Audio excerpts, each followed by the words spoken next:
గ్రామ పంచాయతీ పనిచేస్తుంది, మున్సిపల్ పార్టీకి మున్సిపల్ పనిచేస్తుంది, మున్సిపల్ కార్పొరేషన్ వేరేలాగా పనిచేస్తుంది, జిహెచ్ఎంసీ ఇంకొకలాగా పనిచేస్తుంది.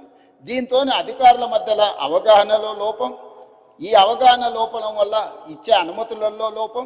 ఒక దగ్గర 20 ఫీట్ల రోడ్డు ఉంటుంది, అప్పుడే 100 ఫీట్లు అవుతుంది, అప్పుడే మళ్ళీ 30 ఫీట్లు అవుతుంది.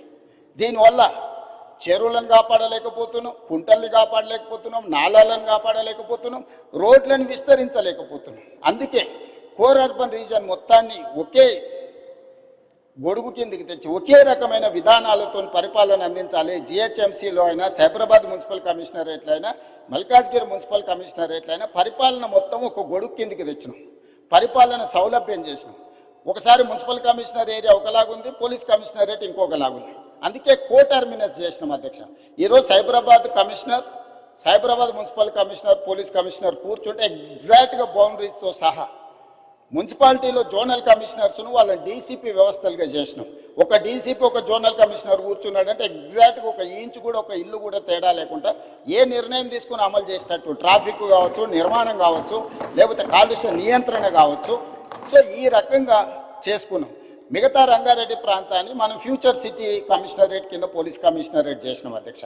భువనగిరిని మనం ఎస్పీగా జిల్లాగా చేసుకున్నాం, సంగారెడ్డిని ఎస్పీగా జిల్లా చేసుకున్నాం, ఆ పక్కన ఉండే వికారాబాదును ఎస్పీ జిల్లా కింద చేసుకున్నాం. 4 పోలీస్ కమిషనరేట్లు, 3 జిల్లాలు, 70% తెలంగాణ ఆదాయం ఇక్కడి నుంచే వస్తుంది అధ్యక్ష. విస్తరణ కూడా జరగాల్సిన ప్రాంతం ఈ ప్రాంతంలోనే ఉంది అధ్యక్ష. అందుకే ఒక బృహత్తరమైన ప్రణాళికను తీసుకొని వచ్చి ఈరోజు ఒక ప్రణాళికబద్ధంగా అభివృద్ధి చేయాలనుకుంటున్నాం అధ్యక్ష. అడాక్ బేసిస్ మీద చేస్తలేం. భవిష్యత్ ప్రణాళికల్ని దృష్టిలో పెట్టుకొని 2034 వరకు ఏం చేయాలి, 2047 వరకు ఏం చేయాలి, దాని ప్రకారం కార్యాచరణ ఎట్లుండాలి, ఒక రోడ్ మ్యాప్ తయారు చేసుకున్నాము. దయచేసి సభ్యులందరికీ కూడా మీ ద్వారా, తమ ద్వారా నేను విజ్ఞప్తి చేస్తున్నా, ఈ విషయానికి వచ్చినప్పుడు రాజకీయాలకు అతీతంగా వ్యవహరిద్దాము. ఈరోజు అహ్మదాబాదులో సబర్మతి రివర్ ఫ్రంట్ చేసిరు, అద్భుతం అంటారు. 60,000 ఫ్యామిలీలను రీలొకేట్ చేసింది అధ్యక్ష. 10,000 ఫ్యామిలీలకు ఈరోజు కూడా నష్టపరిహారం ఇవ్వలేదని సుప్రీంకోర్టు వరకు కేసు కొట్లాడుతారు. నిన్నగాక మన ఢిల్లీలో యమునా నది ప్రక్షాళన పేరు మీద యమునా నదిని విస్తరించుకుంటాం, అద్భుతంగా చేసుకుంటాం అని ఢిల్లీ ప్రభుత్వం అంటుంది అధ్యక్ష. ఉత్తరప్రదేశ్లో గంగా నది ప్రక్షాళన చేసినాం, వారణాసిని ప్రక్షాళన చేసినామని కొన్ని రాజకీయ పార్టీలు, ప్రజాప్రతినిధులు అంటున్నారు. మేము ఎప్పుడు వాటిని వ్యతిరేకించలే. గుజరాత్లో సబర్మతి రివర్ ఫ్రంట్కి mayor from Congress, chief minister from BJP Narendra Modi, Congress mayor, Gujarat ముఖ్యమంత్రి నరేంద్ర మోడీ గారు ఇద్దరు కూర్చొని సబర్మతి రివర్ ఫ్రంట్ను పనులు చేయడానికి పునాది రాయేసి కలిసి పనిచేసింది అధ్యక్ష. సిద్ధాంతపరంగా కాంగ్రెస్కు బీజేపీకి పొంతన లేదు. కానీ అహ్మదాబాద్ మేయర్ కాంగ్రెస్ ఉండి ముఖ్యమంత్రి నరేంద్ర మోడీ గారు ఉన్నప్పుడు వాళ్ళిద్దరు కలిసి ఆ పని మొదలుపెట్టి ఈరోజు బాగుంది. నిన్నగాక మొన్న మా శ్రీహరి గారు మంత్రి గారు వెళ్ళి చూసి వచ్చారు. చామల కిరణ్ రెడ్డి ఎంపీ గారు, నల్గొండ నుంచి బీర్ల ఐలయ్య గారు, వీళ్ళందరూ పోయి చూసి వచ్చారు. అంతకంటే ముందు సిటీలో ఉండే మేయర్తో పాటు కార్పొరేటర్స్ని అందరినీ నేను అక్కడికి పంపించిన, కొంతమంది మిత్రులను విదేశాలకు పంపించిన, ఎమ్మెల్యేలను, మీకు సౌత్ కొరియా పోయి చూసిరా పోండి అండి. సో ఈరోజు నేను అనేది ఏంది అధ్యక్ష అంటే, హైదరాబాద్లో మూసీ నది ప్రక్షాళన చేస్తామంటే ఎందుకు ఇది రాజకీయ రంగు పులుముకుంటుంది? ఎంఆర్డీసీఎల్ నేను మొదలు పెట్టలే అధ్యక్ష. నిన్నగాక మొన్న సిరిసిల్ల ఎమ్మెల్యే గారు చెప్పారు, మూసీ రివర్ డెవలప్మెంట్ కార్పొరేషన్ లిమిటెడ్ని మేమే ప్రారంభించినాము అన్నారు. అవును, మీరే ప్రారంభించారు, ప్రణాళికలు మీరే చేసారు, మీరు అర్థాంతరంగా వదిలేసారు. మేము ఇప్పుడు దాన్ని కొనసాగిస్తామంటున్నాం. మీరు మొదలుపెట్టినప్పుడు 10,000 కుటుంబాలను మేము బుల్డోజ్ చేసి కొట్టేస్తామని మీరు మాట్లాడింది సభలో ఉంది. ఆనాటి మాజీ ముఖ్యమంత్రి గారు ఈ రోజు ఉన్న 2016లో వాళ్ళే బఫర్, మూసీ నది పక్కన 50 మీటర్ల బఫర్ జోన్ కూడా వాళ్ళే నిర్ణయించారు. ఆ రోజు మేము నిర్ణయించలే. ఈ రోజు మేము అమలు చేస్తామంటే మీకున్న అభ్యంతరం ఏంది? ప్రభుత్వం అధికారికంగా కార్యక్రమాన్ని ఏర్పాటు చేసింది. అయ్యా, దీన్ని ముందు కొనసాగించడానికి ఏం చేయాలో మీరు సలహాలు సూచనలు ఇవ్వండి, ప్రభుత్వం ఆమోదిస్తుందని. సలహాలు సూచనలు ఇవ్వడానికి రాలేదు. ఆన్లైన్లో పెట్టినాము. ఆన్లైన్లో పెట్టినప్పుడు దాన్ని చూసి ఏం సలహాలు ఇస్తారో ఇవ్వండి. ఆపాలనే ఆలోచన తప్ప మీరు ఏ సూచన అయినా చేయండి. ఈరోజు మూసీ నది ప్రక్షాళన అత్యవసరము. నల్గొండ జిల్లా ప్రజల్ని ఒకసారి గుర్తు చేసుకుంటే ఎవ్వరు కూడా దీన్ని ఆపే ప్రయత్నం చేయరు. ఈరోజు రంగారెడ్డి జిల్లా, హైదరాబాదులో ఉండే కాలుష్యము, పరిశ్రమలు, శవాల కలేబరాలు, మనుషుల శవాలతో సహా కొట్టుకుపోయి నల్గొండకు ప్రాణాంతకంగా తయారైంది అధ్యక్ష. నేను నవంబర్ 8, 2025 నాడు 2024 నాడు అక్కడికి వెళ్ళి 2024 నవంబర్ 8 రోజు నేను పోయి పాదయాత్ర చేస్తే ఆ ప్రాంతంలో మహిళలు వచ్చి చాలా ఆవేదన భరితమైన అంశాలు నా దృష్టికి తీసుకొచ్చారు.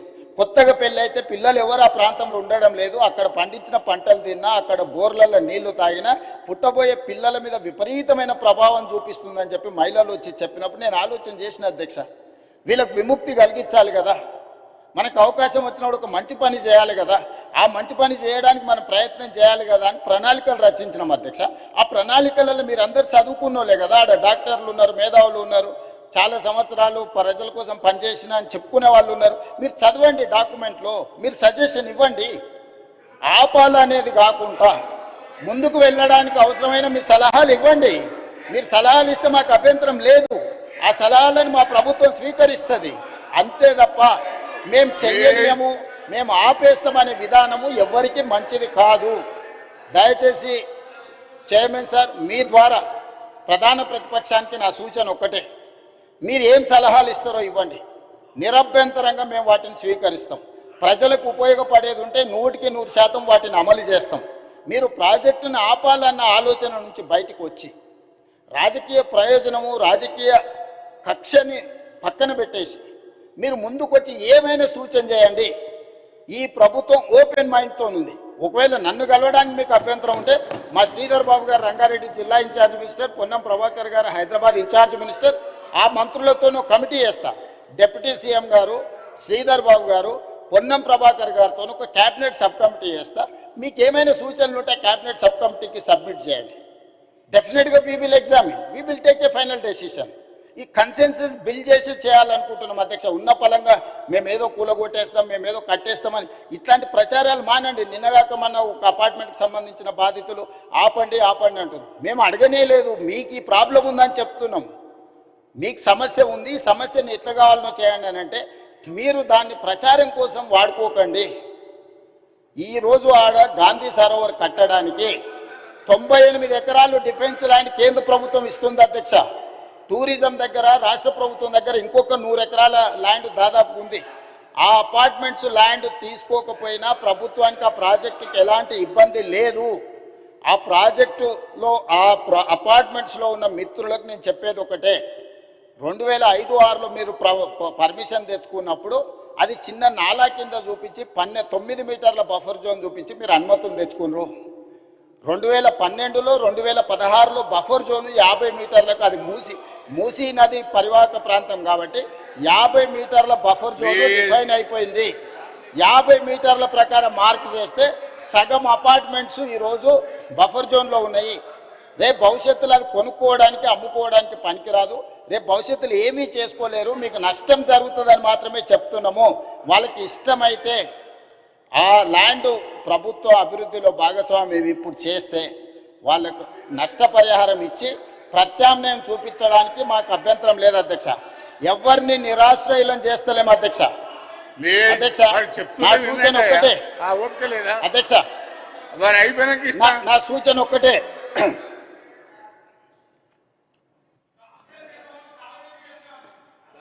అదే చైర్మన్ సార్, మూసీ పరివాహక ప్రాంతంలో ఉన్న ఎవరైతే నివసిస్తున్నారో తమరి ద్వారా రాష్ట్ర ప్రభుత్వం ఇస్తున్న మాట, ఎవరిని నిరాశ్రయులను చెయ్యము, పునరావాసం కల్పిస్తాము.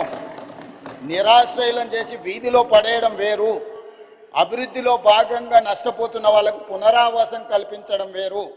రాష్ట్ర ప్రభుత్వం ప్రతి ఒక్కరికి పునరావాసం కల్పిస్తుంది, మెరుగైన జీవన విధానానికి అవసరమైన ప్రమాణాలను పెంచుతుంది, విద్య వైద్యాన్ని అందిస్తుంది, మహిళా సంఘాలకు వ్యాపారం చేసుకోవడానికి అవసరమైన ఆర్థిక సహాయాన్ని అందిస్తుంది. ఎవరిని కూడా నిరాశ్రయులను చెయ్యము. తమరి ద్వారా ఆ నిర్వాసితులని వీళ్ళు ఏదైతే వాళ్ళని ఉసిగొల్పుతున్నారో వాళ్ళకి నేను మాటిస్తున్నా అధ్యక్ష, ఏ ఒక్కరికి కూడా నష్టం చెయ్యము.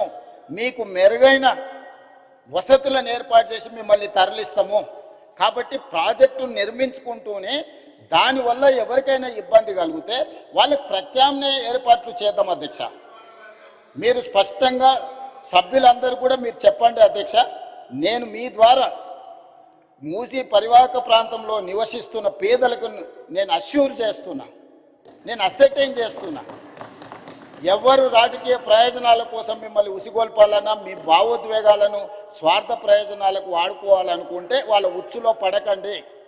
నేను అధికారులను మీ దగ్గరికే పంపించిన, మళ్ళీ పంపిస్తా, ప్రజాప్రతినిధులను పంపిస్తా. ఎంఐఎం పార్టీతో నేను చర్చించి ఎమ్మెల్యేలతో మాట్లాడినా, దాదాపుగా 7 మంది ఎమ్మెల్యేలు ఆ పరివాహక ప్రాంతంలోనే ఉన్నారు. ఆ పార్టీ అధ్యక్షునితో మాట్లాడినా, ఆ ఎమ్మెల్యేలతో మాట్లాడినా, బఫర్ మార్క్ మూసి పరివాహక ప్రాంతాన్ని నిర్ణయించి బఫర్ జోన్ను నిర్ణయించి ఎవరెవరు బాధితులు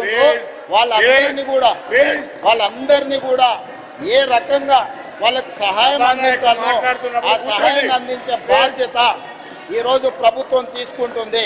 కాబట్టి దయచేసి అపోహలు సృష్టించకండి, అనవసరమైన రాద్ధాంతం చెయ్యకండి. హైదరాబాదు నగరాన్ని అభివృద్ధి చేసుకుందాం. సభ్యులు ఒక మంచి ప్రశ్న అడిగినారు, అందుకే సుదీర్ఘంగా తమరి ద్వారా నగర ప్రజలకు రాష్ట్ర ప్రజలకు వివరించే అవకాశం కల్పించినందుకు తమరికి ధన్యవాదాలు తెలియజేస్తున్నా అధ్యక్ష. శ్రీధర్ బాబు గారు క్వశ్చన్ క్లోజ్ చేయండి.